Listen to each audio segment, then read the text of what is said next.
To me, holding the hand of an 80-year-old woman is just as vitally important as starting an IV or doing an intervention of some sort. I got a call. It was a cardiac arrest. Her husband had died. She had a do not resuscitate order. She just wasn't sure what to do. At this point, to me, my patient wasn't the guy laying on the floor. My patient was her.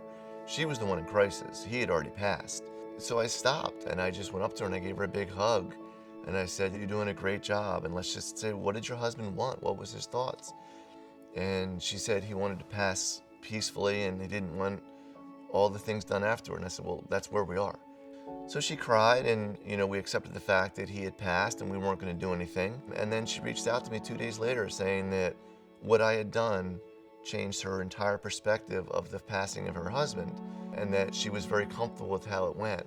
Man, that's huge, right? The problem is that's not the norm of how that situation would be handled. The beauty about paramedicine is you have these really intimate relationships that last about 30 minutes and then you're done. I love being in the heart of the storm.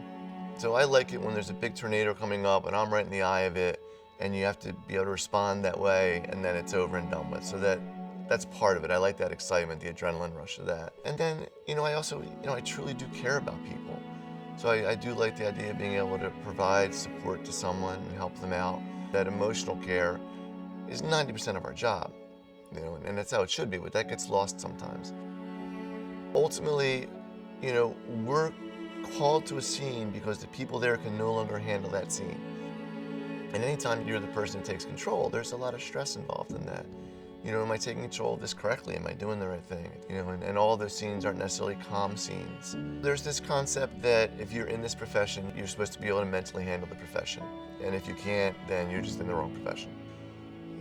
We are all human, whether we want to agree to it or not. We are not robots. The truth is that it's a really emotionally draining job. That if you see things that we're just not meant to see, it's very hard to find the particular incidents, right? Because it's so cumulative. It's not the lady who got hit by a train that has this grotesque thing out there. It's not, one specific incident. It's all of these things adding up. And then often one will put you over the edge, but it doesn't have to be. Mine was one thing putting me over the edge. One day we had like 4 overdoses in a row.